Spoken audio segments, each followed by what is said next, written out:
So we were not surprised when Tom asked Mother if he could marry Annie. Mother was not very sure of the new farmer Faggus. She was afraid that he would get bored with farming and go back to being a robber. But she could see that he loved Annie very much, and between us, Annie and I managed to persuade her. Now we began to prepare for the Dunes attack.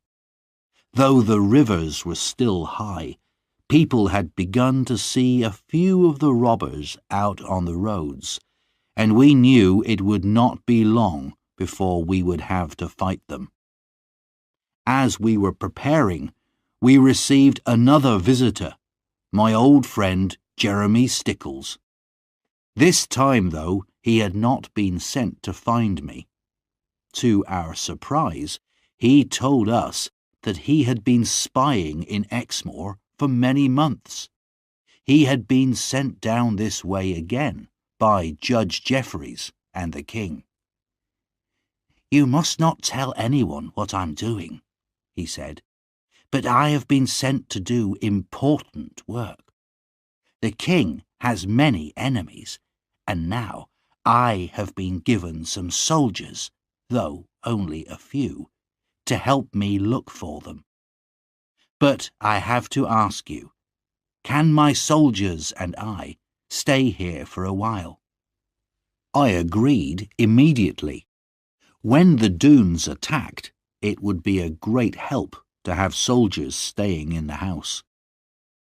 I told Jeremy all about Lorna, and he promised to help defend our farmhouse against any Dune attack. The next day, Stickles came with his men. There were only 6 of them, but even to have these was a help. All we could do now was wait and be ready each night for an attack. One day, I came home late from the fields and found all the women trembling with fear. Lorna had seen Carver Doone. She had gone out in the evening to look at some flowers by our stream. There were thick bushes on the other side, and when Lorna looked up, she saw 2 cruel black eyes staring at her. She was too frightened to move. Carver could not cross the stream because the water was too high. But he lifted his gun and fired at the ground by Lorna's feet. "Unless you come back tomorrow," he said, "and tell me how to destroy that farmer Ridd, who will soon be a dead man because of you, this will be the place of your death." Lorna told us this, trembling. We knew that Carver would not wait until tomorrow, and we got ready for an attack that night. When the Dunes attacked a farm, they always started fires in the hayricks first, to frighten everyone and show what they could do. So, when darkness came, I went with my best gun and a heavy stick to one of the hayricks and waited beside it. I had made sure that Lorna stayed in the house, but little Gwenny climbed a tree near the river. From there, she could see up the river to the only place where it was possible to cross. Soon the moon came up, and before very long, Gwenny came running towards me. "10 of them, coming across the river," she said. "They'll be here in a minute." "Go into the house and tell Mr. Stickles and his men. I'll stay here and watch," I said. The robbers broke down our gate and rode towards the house.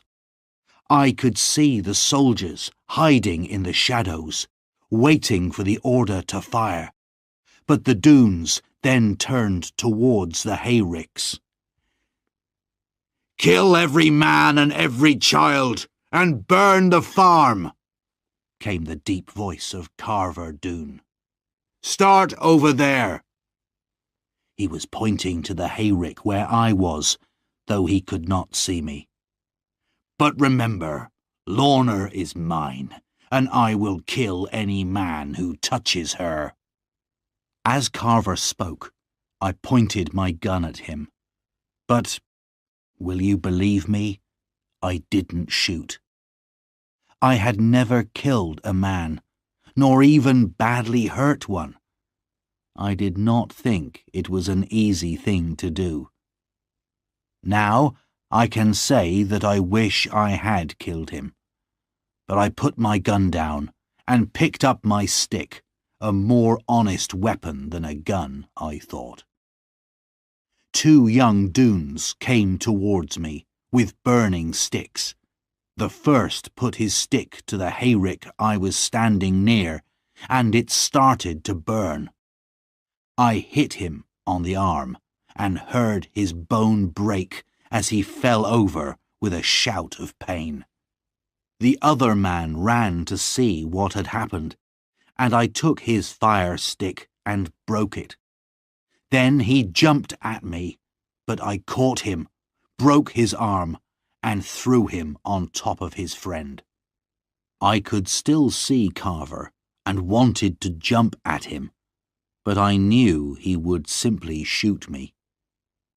While I was thinking about it, there came a loud noise and 6 tongues of flame from near the farmhouse. Stickles had ordered his men to fire at the Doones as they came towards the house. 2 fell, and the others ran back.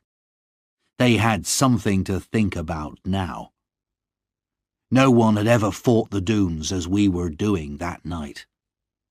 Now my moment had come. I came out from my place near the burning rick. I knew Carver Doone by his size, even in the shadowy moonlight, and I took hold of him by the beard. "Do you call yourself a man?" I said. For a second, he was too surprised to do anything. No one had ever looked at him the way I did now. He lifted his gun, but I was too quick for him and knocked it out of his hand. "Now, Carver Doone, take warning," I said. "You think you are so much better than everyone else, but you are no more than an evil robber. Lie low in the dirt from which you came." Then I kicked his feet from under him and knocked him down. When they saw that he was down, the other Doones ran, but Carver simply got up and walked away, shouting at me and everyone. We wondered whether to chase the Doones, but Mr. Stickles said it would be too dangerous on the moor in the dark. One thing was certain: the robbers had known defeat that night on our farm, something they had never experienced since the day they came to Exmoor. And they went home without 4 of their men. 2 were dead, shot by the soldiers, and the other 2 were the men whose arms I had broken by the hayricks. We buried the dead men in the fields, and Jeremy Stickles sent the 2 wounded men to the prison in Taunton.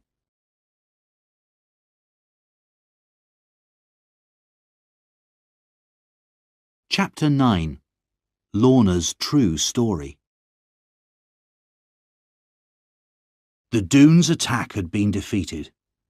We knew that they would come again as soon as they could, in larger numbers, but for now, Jeremy Stickles gave me something else to think about. My dearest wish was to marry Lorna as soon as I could, but after Jeremy's story, I began to wonder if it would ever be possible. A few days after our battle with the Doones, Jeremy said he had something to say to me. "John, I didn't think the time was right to tell you this before, but now you must hear what I have to say. As you know, I've been riding around Exmoor for many months, looking for information that might be useful to the king. I remembered all that you told me about Lorna, and I think I have discovered something about her. It may not be easy for you to hear, John. Are you ready? I will do my best, I said. So he began his story. 6 or 7 months ago, before the snows began, I stopped at an inn on my way from Dulverton to watch it. The inn was all by itself, right by the sea, and was very quiet. I was the only person staying there, and the woman who owned the inn sat down and talked to me during my meal. She was dark and foreign-looking and intelligent.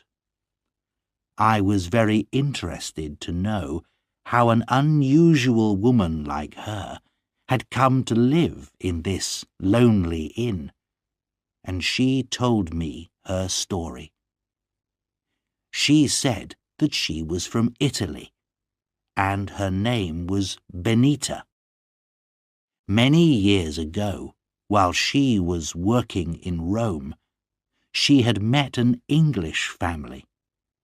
They were travelling in Italy because they'd had a terrible argument in England with another family.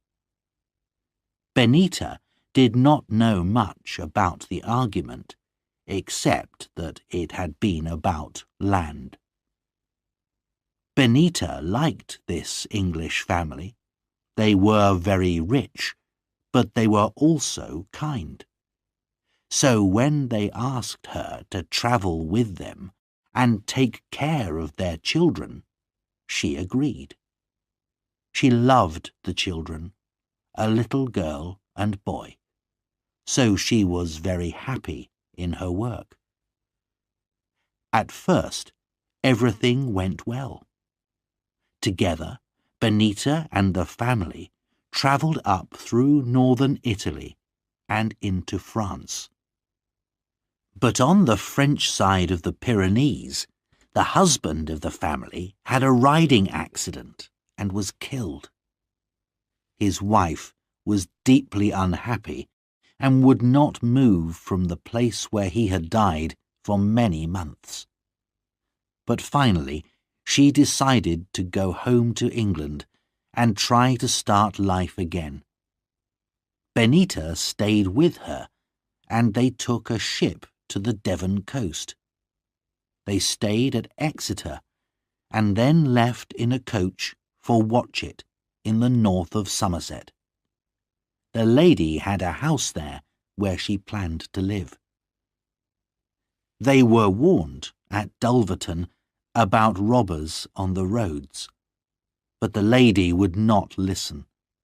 She even travelled at night, which, as we know, is a very dangerous thing to do. So, of course, they were attacked by robbers. It happened near the sea. The coachmen drove onto the sand, and the robbers followed on their horses. The coach's wheels began to go down in the soft sand, and as the robbers came nearer, the lady pointed to one of them and said, "I know that man. He is our family's old enemy." Then a great wave crashed against the coach and turned it over. Benita hit her head on the door and could not remember what happened. The next thing she knew was that she was lying on the sand and the robbers had gone. She looked around for her mistress and saw her sitting on a rock with her dead son in her arms. The little girl had disappeared. Benita and the two coachmen took the lady into the town, but later that night she died. This is a sad story, said Jeremy. Give me a drink, boy. I saw that there were tears in the brave man's eyes. What was the lady's name? I asked. And what happened to the little girl? And why did Benita stay there? I will answer the last question first, said Jeremy. That's the easiest. Benita stayed in that place because the Doones, if that's who they were, stole everything from the coach, and she had no money. She could not go back to Italy. She married a man who lived near the place because he was kind and could give her a home. But the little girl, Jeremy, what happened to her? John, can't you see it?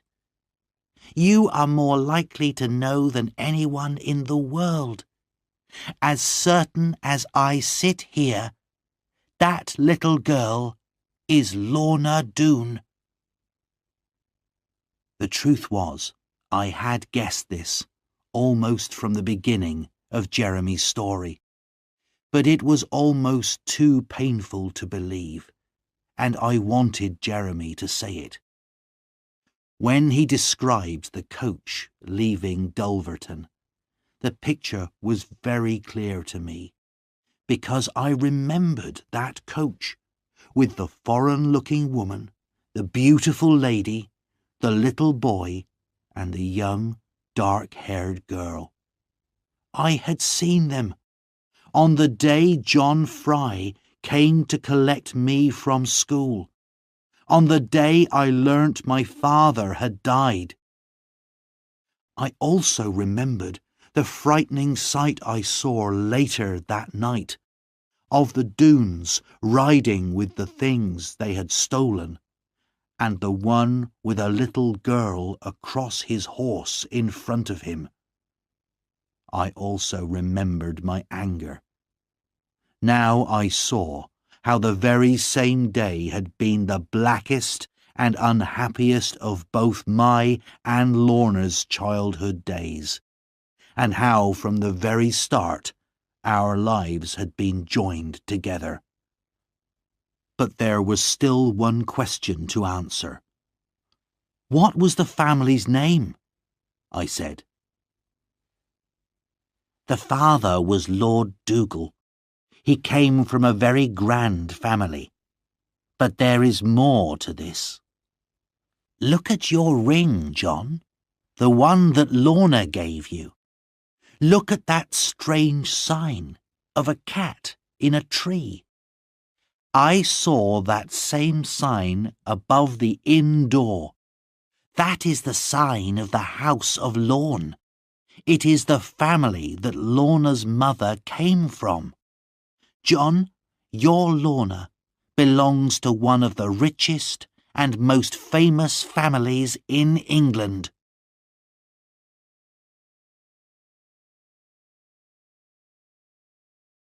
Chapter 10. Gone. Now I had to tell Lorna.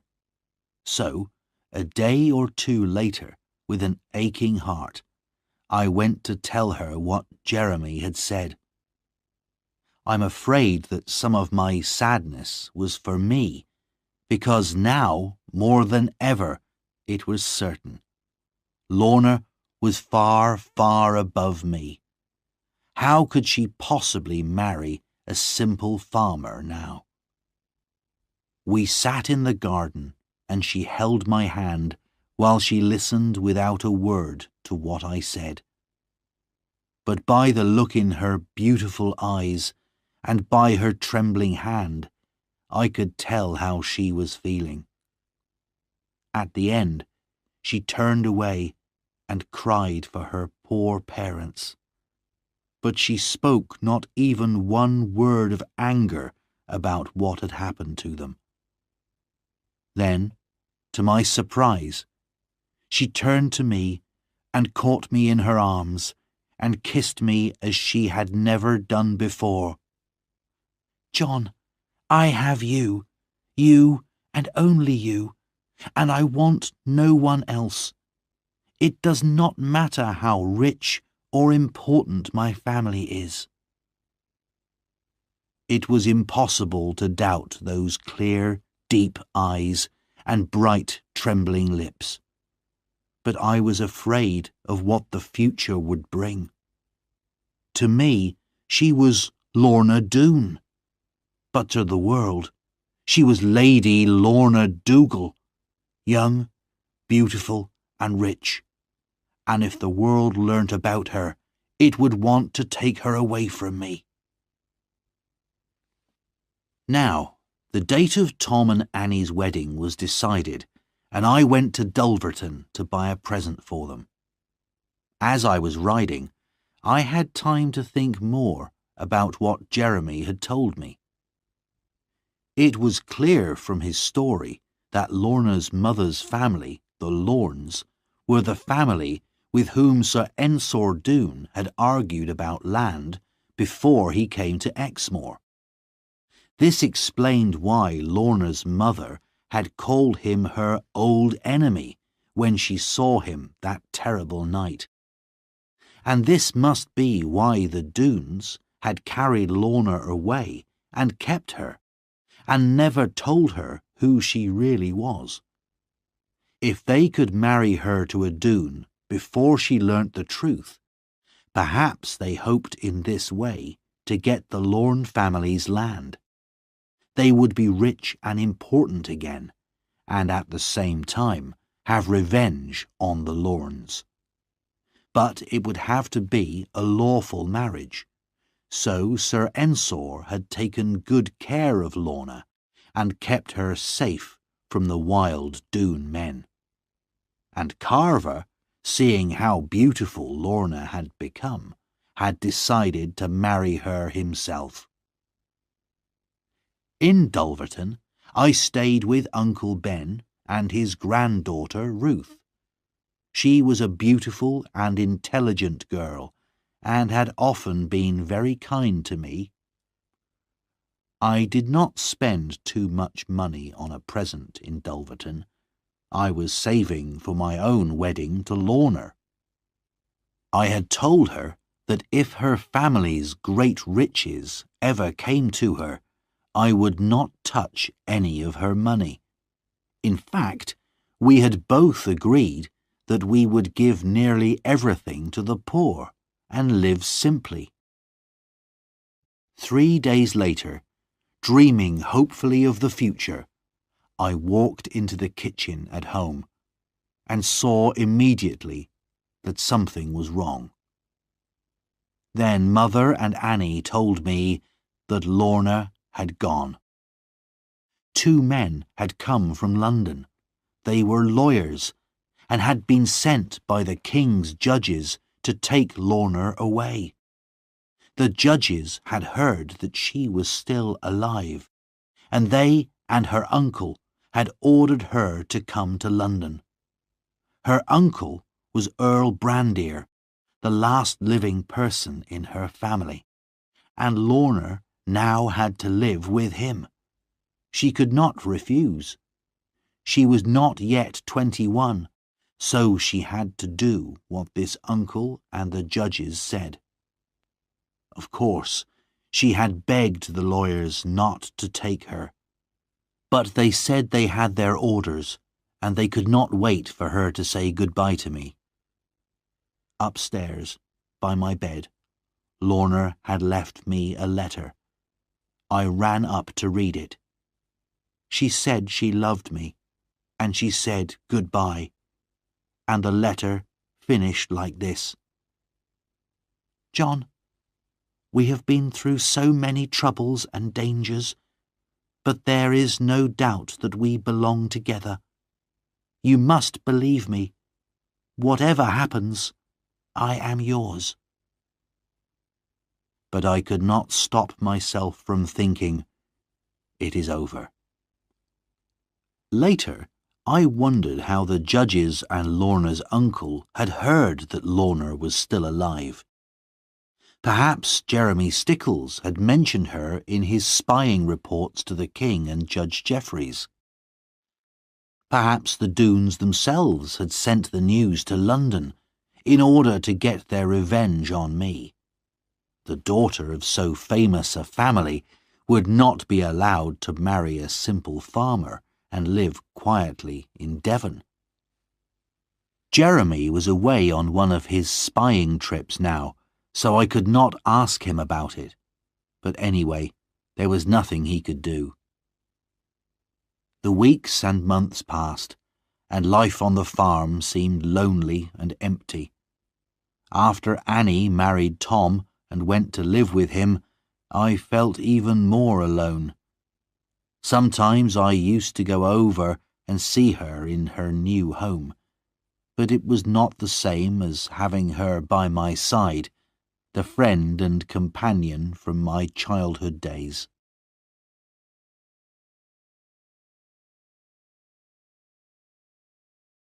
Chapter 11. Tom Faggus in Danger.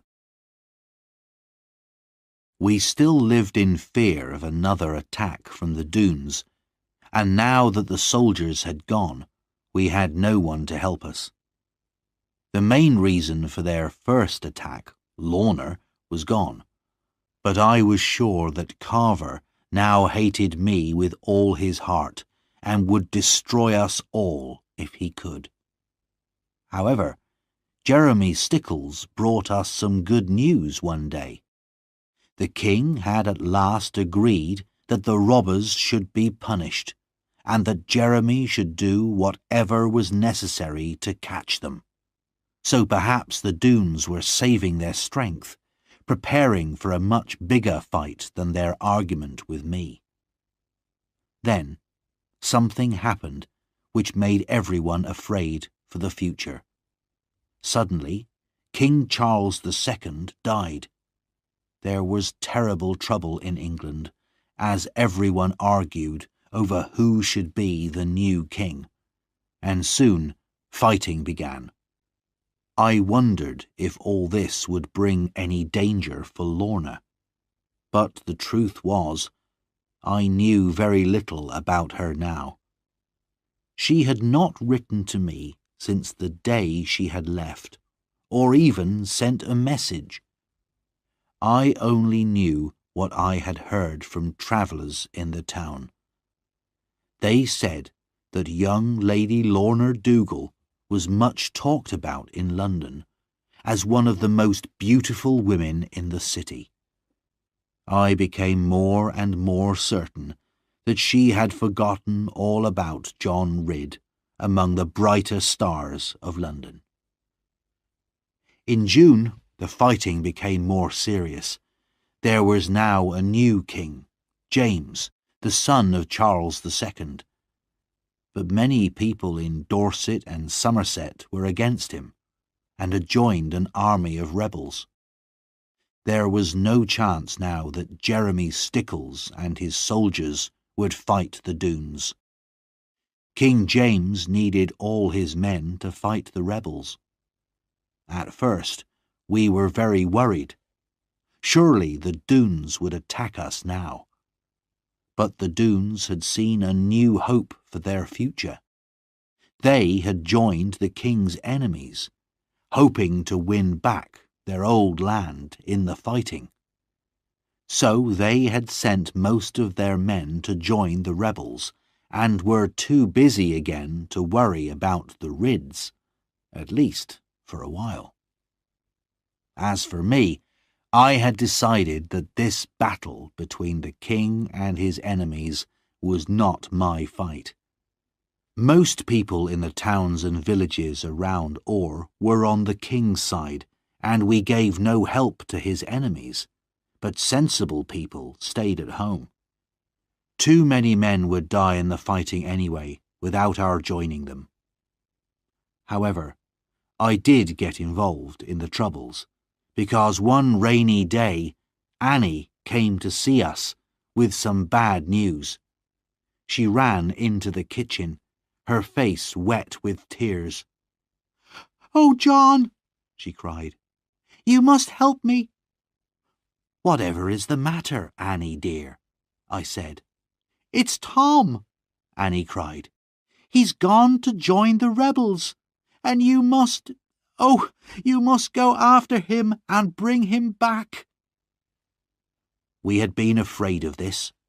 Tom could not forget the excitement of his old life and had become bored with farming. Mother was very unhappy and did not want me to go, but I had to help my unhappy sister. And although I knew it would be dangerous, I was quite glad of the chance of adventure. Perhaps, who knows, I would learn some news of Lorna on my travels. So I promised to fetch Annie's husband home, and early the next morning I rode away on our fastest horse. I went from town to town, asking for news of the fighting, but it was 4 days before I finally found the 2 armies at Bridgewater. There had been a great battle the night before, which the rebels had lost, and many of them now lay dead or dying on the battlefield. I shall never forget that terrible sight. I thought Tom must be dead, and I walked all over the battlefield, looking for his body. Several times I stopped in my search to give some poor dying man a last drink from my water bottle. After a time, I found myself near an old farm building, and I suddenly saw that the riderless horse standing in the doorway was without doubt Tom Faggus's horse. I hurried into the building and found Tom lying on the ground, badly wounded. He could still speak, but only in a whisper because of the pain. "Put me on my horse, John," he said, "and she'll take me home. No one can catch her. She's the fastest horse alive. It's my best chance of escaping." He was right. The king's soldiers were still riding around the battlefield, looking for rebels to kill. So I tied up Tom's wound as best I could, put him on his horse, and turned the horse's head for home. "Thank you, John. I am safe now," he whispered. He lay along his horse's neck to close the wound in his side. "But look out for yourself, John Ridd." I watched Tom's horse disappear into the distance, and only a minute later I turned and saw soldiers coming towards me. "Stop!" they said. "In the name of the king." "I'm not a rebel," I said. "I am on the king's side, and—" But they would not listen to me. "You are an enemy of the king," they said, "and the punishment is death." I tried to argue with them, and as they laid their hands on me, I knocked one soldier to the ground.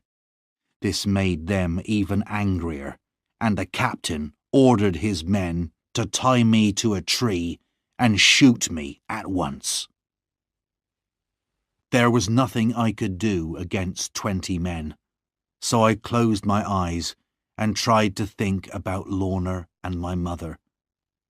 The captain gave the order to fire, but at the same moment I heard a horse coming towards us and another voice shouting, "Stop!" It was Jeremy Stickles. He rode his horse between me and the guns and started to argue with the captain. His voice was the sweetest sound I had heard for a long time. The argument was soon over. I heard Jeremy mention Judge Jeffreys once or twice, and before long he had persuaded the captain not to shoot me. "This man, John Ridd, is my prisoner," said Jeremy, "and I shall take him to London for trial there." As we rode away together, I thanked Jeremy with all my heart for saving my life. "You're not safe yet, John," he said. "I know you're not an enemy of the king, but many people will not believe you. If you want to stay a free man and keep your farm and land, there's only one thing you can do. You must come to London with me and tell your story to Judge Jeffreys."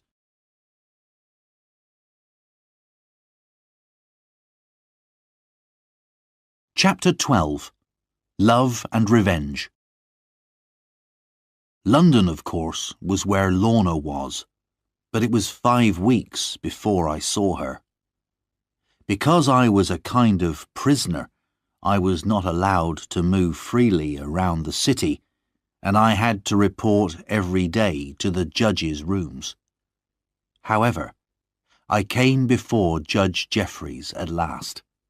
He remembered me, believed my story, and gave me papers which said I was a free man and an honest servant of the king. I was now free to go and see Lorna, but to tell the truth, I was a little afraid. It had been a year since she left Exmoor, a year without one word or letter from her. Did she remember the old days in our farmhouse? Did she still love her poor, simple farmer, a man without great riches or a famous family name? It was true that the Ridds had held their own land on Exmoor for hundreds of years, but Lorna came from a family that had Scottish kings in its history. Everybody in London knew Lady Lorna Dougal. They spoke of her great beauty, and told me how rich she was, and that the Queen was very friendly with her. But if Lorna still loved me, then neither riches nor a proud family would keep me away from her. So, with fear and hope in my heart, I went to Earl Brandier's house. It was a very grand place. I was taken upstairs to a little sitting room and told to wait. Then, suddenly, the door opened, and Lorna was standing before me in a simple white dress, with her long black hair falling down her back. She was more beautiful than ever. She came towards me, holding out her hand. Gently, I took her hand in mine, then bent and kissed it. "Is that all?" she whispered. I saw the shine of tears in her eyes, and in another second she was crying in my arms. "Darling Lorna," I cried, holding her close to me. "I love you dearly, but surely you don't care for me now." "Yes, I do, John. Yes, I do. Oh, why have you behaved so unkindly?" "I am behaving," I replied, "as well as I can. No other man in the world could hold you like this without kissing you." "Then why don't you do it, John?" asked Lorna, looking up at me with a laugh in her bright eyes. After that, of course, there was no more talking for about 5 minutes. Then my darling pulled away from me and began to question me. "John Ridd, you must tell me the truth, the whole truth. Why have you never, for more than a year, taken any notice of your old friend, Lorna Doone?" "Because," I answered, "my old friend and true love sent me not one word or letter in all that time." "What?" cried Lorna. "Oh, no, my poor John. I have often suspected something like this, but she always said—" With these words, she rang a bell very violently, and a few seconds later, her servant, little Gwenny, came in. "Gwenny," said Lorna, "what have you done with all the letters I gave you to send to Mr. Ridd.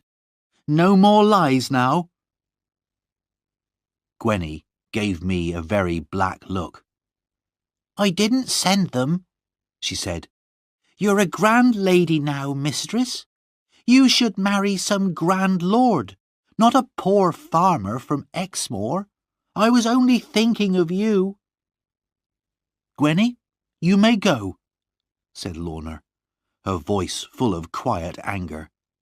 "I don't want to see you or speak to you for at least 3 days.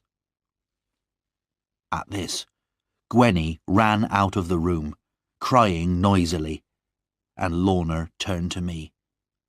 "Oh, John, try not to be too angry with her. She loves me very much, and I'm afraid that if you take me, you'll still have to take Gwenny too." "I'll take 50 Gwennies," I said, "if you want me to." After this, we spoke of ourselves. I tried to tell Lorna that when she was free to decide her own future, she must think very carefully.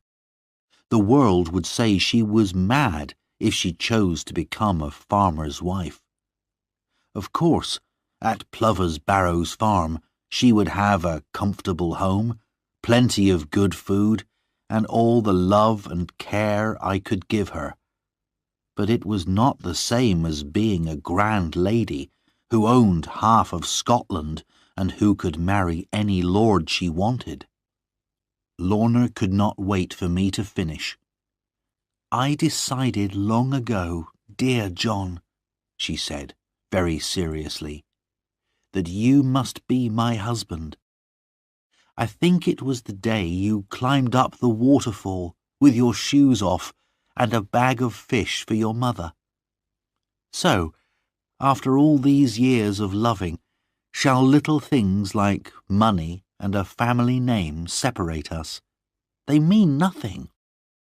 I have not been here a year, John, without learning something. Oh, how I hate it. Only my uncle and Gwenny really care for me. All the rest are only interested in my land and money. Oh, John, you must never leave me. It would break my heart." Of course, I gave in at once and said, "Darling, you must do exactly what you please." For that, she gave me the sweetest of kisses, and as I left, I went grandly down the great stairs of Earl Brandir's house, thinking of nothing else except that. For the rest of my time in London, I went to see Lorna every day, forgetting all about my poor mother and the work that needed doing on the farm. Then one day I received a letter from Lizzie, and I realized that I must get home as quickly as possible. My darling Lorna cried and held me close, but she understood why I had to go. Lizzie's news was this: Jeremy Stickles and his soldiers had finally made their attack on Doon Valley, but it had failed, and Jeremy had been injured. This was the worst possible thing for Exmoor. Now the Doones would make more trouble than ever before, and of course they would attack our farm. When I got home, I learnt that the Doones were robbing everyone around them, and the whole of Exmoor was living in fear of them. Then a few weeks later, something even more terrible happened. The Doones came one evening to the farmhouse of Kit Badcock, a neighbour of ours, while he was out working in his fields. They broke down the door and stole his young wife, Marjorie. 2 of them carried her, screaming and fighting, to their horses, and then rode away.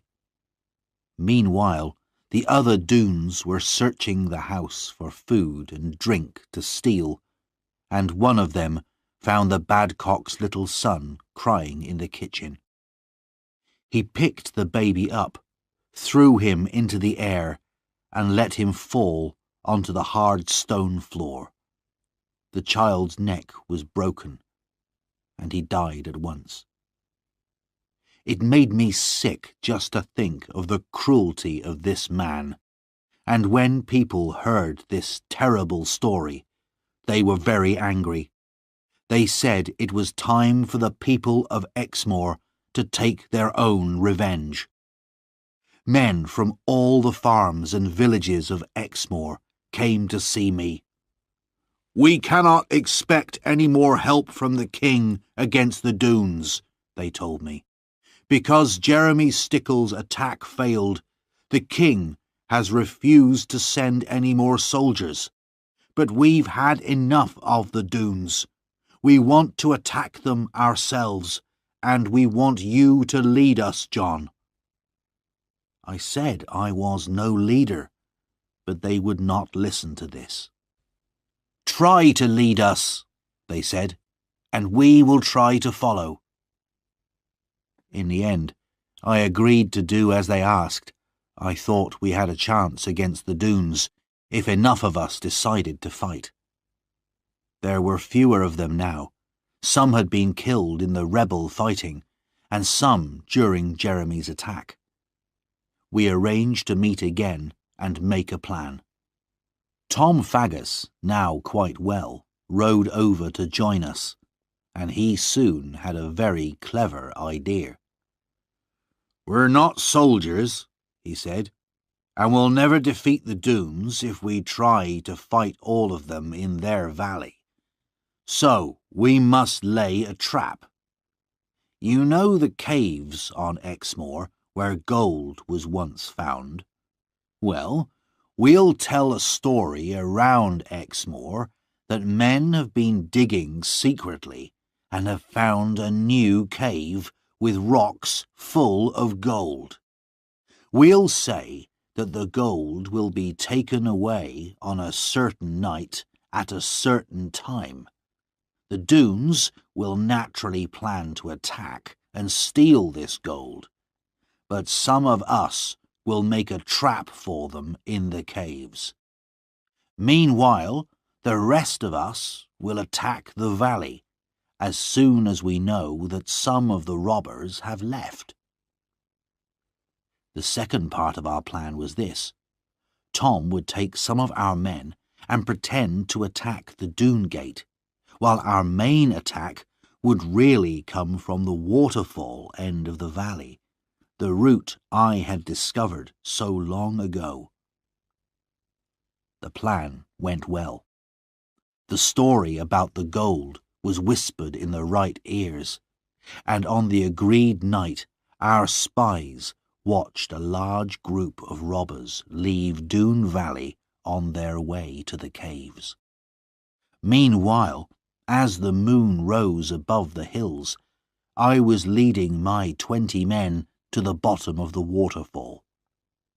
John Fry, our old farm worker, was in the mountains which looked down into the valley. When he saw the fighting start at the Doone Gate, he would fire his gun as a signal to us. Soon, the sound of John's gun rang around the mountains, and I and my men climbed up the waterfall and into the valley. Tom's men were making as much noise as possible at the Doone Gate, and all the Doones had run to join the fight there. We went quietly along the valley, keeping to the shadows under the trees, until we came to the Doone town. Then we got to work with our fire sticks, and before long every Doone house was on fire. We took good care, however, to burn no women or children, and we made sure that they were all out of the houses first. When they saw the flames and smoke rising from their houses, the Doone men came running back from the gate. By the time they reached us, the whole valley was burning. Houses, trees, everything, right up to the sides of the mountains. As the men came towards us, we saw that there were only 12 of them. In the bright firelight, they could not see us, but we had them right in front of our guns. There were so few of them that I thought we could take them as prisoners. But my men did not wait for a word from me. They saw the chance of revenge on the men who had burnt their homes and stolen their women for so many years. They fired, and 5 Doones fell dead. The robbers fired back wildly, but they could not see us clearly in the shadows. Soon all the guns were empty, and the battle became hand-to-hand fighting, with knives and sticks. I stood to one side. The only Doone I wanted to meet was Carver. But as I started to look for him, I saw something white in the grass, moving close to the ground. I ran to see what it was, and found the counsellor. I recognized him from Lorna's descriptions, and here he was, on his hands and knees, trying to escape from the fighting. The white thing I had seen was his long, white hair. When he saw me, he got to his feet. He knew at once who I was. "John Ridd," he said, "won't you be kind to an old man? Let me get away from this violence, John." "I will let you go free, sir," I said, "but on one condition. Tell me honestly which Doone killed my father." "I will tell you honestly," he said, "though it hurts me to say it. It was my son, Carver." "I thought it was him," I said, "but you were not there, so I don't blame you." "I've always been against violence," the counsellor said, shaking his head sadly. "And now, John, let me go." He was an evil, lying old man, but I let him go. I don't know what happened to him, but he was never seen again on Exmoor. Then I went to look for Carver, but did not find him. Afterwards, I heard that he had led the Doones who had gone to the gold caves. Our trap was successful, and all the Doones had been killed. All except Carver, who had ridden his horse through the attackers and escaped. The Doones were totally defeated, though. When the sun came up above their valley the next day, all their houses were nothing but blackened wood.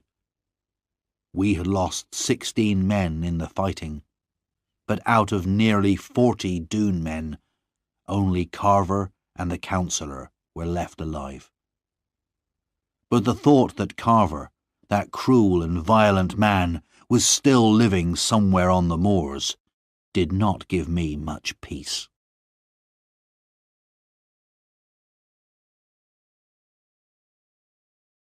Chapter 13. The Last Battle. The next thing that happened was the return of Lorna, my own darling. She stepped out of her coach and ran into the house, as happy as a bird to get home again. All the house was full of brightness and sunshine as she ran here and there, laughing and talking. Oh, how she loved this old chair, and she must see the kitchen fire, and where was her old friend the cat? As for me, I threw my best hat over the hayricks and shouted for happiness. Lorna was now free to make her own decisions, she told us. Earl Brandir had died. She had grown to love this fine old gentleman, and was very sad at his death. But now she could do what she wanted. Even marry that good servant of the king, John Ridd. At last, the waiting and the worrying was over, and happiness was ours. But in her softest moments, when she was alone with me, Lorna could not quite hide the fear that still lay deep in her heart. I felt it too, a fear that something evil, something terrible could still happen. There was great excitement all over Exmoor when people heard of our wedding. Everyone had heard of the defeat of the Doones and the strength of John Ridd and the beauty of Lorna. People came from more than 30 miles around. Mother, Annie and Lizzie arranged everything, with the help of Uncle Ben's granddaughter, Ruth, who had also come for the wedding. When the day came, and Lorna stepped up to my side in Oare Church and took my hand, I was afraid to look at her. She was so beautiful, so fresh and lovely in her simple white dress. But when we had each said, "I will," and my ring was on her finger, we turned to each other. Her laughing eyes were serious now, and full of so much love that my heart nearly stopped beating. Darling eyes, the loveliest, the most loving eyes.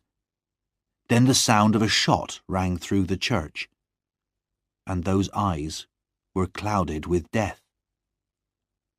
Lorna fell at my feet, and her bright red blood ran over the wooden floor. I lifted her up, whispering soft words of love, but as she leant her head on my chest, her eyes closed, and she breathed her last goodbye to life. Then I laid my wife in my mother's arms and went out for my revenge. Of course, I knew who had done it. There was only one man in the world who could do a thing like this. I jumped on my horse and rode away fast. I don't remember who showed me the way. I only know that I took it, and the men fell back before me. Soon the shouts of some men told me that I was getting close, and there, ahead of me, rode a man on a great black horse, and I knew that the man was Carver Doone. His life or mine, I said to myself. Whatever God decides, but the two of us cannot live in this world one more hour together. I had no weapons, and I knew he had a gun, but I also knew, as surely as night follows day, that I would kill this man. He rode up onto the moors, and I followed. His horse was fast, but he did not know this part of Exmoor. He rode straight into a little valley from which I knew there was no escape, because at the end of it there was only a black, bottomless bog. As I rode after him, I reached up to a tree that was growing in the rocks above me, and broke off a great branch. Then Carver turned a corner, and saw what he was riding towards. He pulled back from the bog in fear, and, turning his horse, he fired and rode straight at me. The bullet hit me somewhere, but I took no notice. I put my horse across his path, lifted the branch above my head, and brought it down hard on his horse's head. Both horse and man crashed to the ground. Before Carver could move, I jumped down. He got up with a black look on his face and started to speak. For an answer, I hit him on the side of the face. I would not dirty my mouth by speaking to this man now. Then he ran at me and put his hands around my neck. I had never met strength like this, and felt my neck would break. but I took hold of his arm and almost pulled it from his shoulder. Then I took him by the neck, as he had done to me. His eyes burned with anger, and he threw himself against me. But God gave me great strength that day. In 2 minutes, he was lying on the ground, half dead. "I will not hurt you any more," I said when I could breathe again. "Carver Doone, you are beaten. Go on your way. Thank God you are alive, and never come near me again." But it was too late. The black bog had him by the feet. As he lay like a mad dog in front of me, the ground itself began to pull him in. In our murderous battle, we had not noticed where we were going. I only just managed to jump with my last strength from the terrible blackness. But I could do nothing for Carver.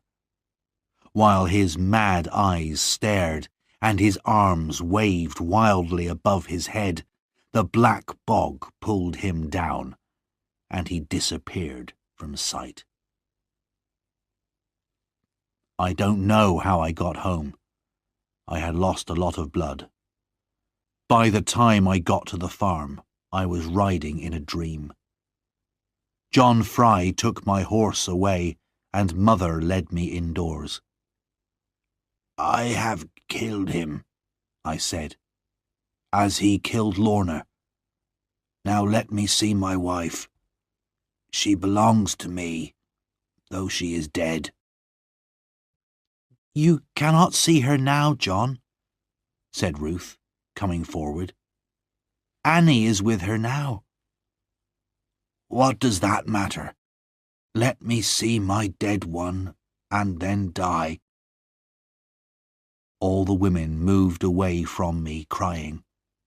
Only Ruth stood by me and put her little hand in mine.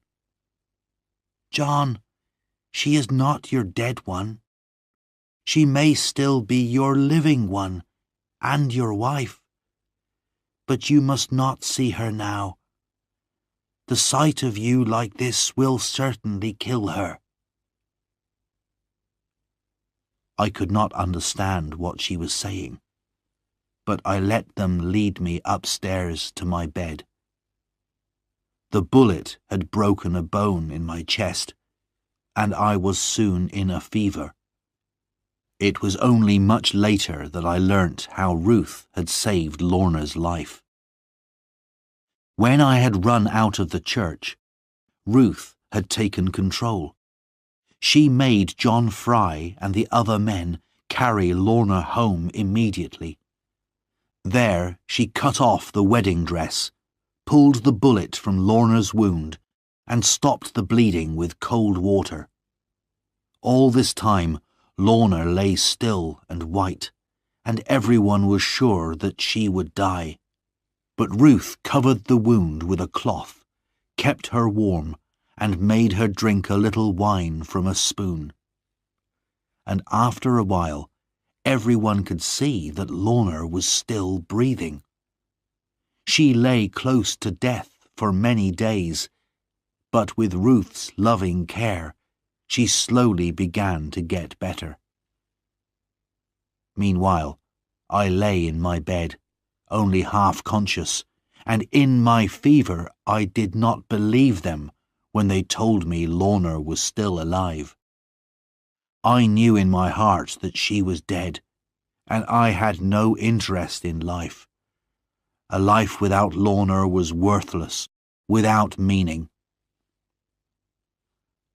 Mother cried and thought that I would die. But after 6 weeks the fever left me. I was so weak that I could not leave my room. Outside the sun shone on the spring flowers, but in my misery I cared nothing for the beauty of the world. Then, the next morning, Ruth came to see me. "John," she said, Are you well enough to see your wife? I was afraid to bring her before, while you was so ill.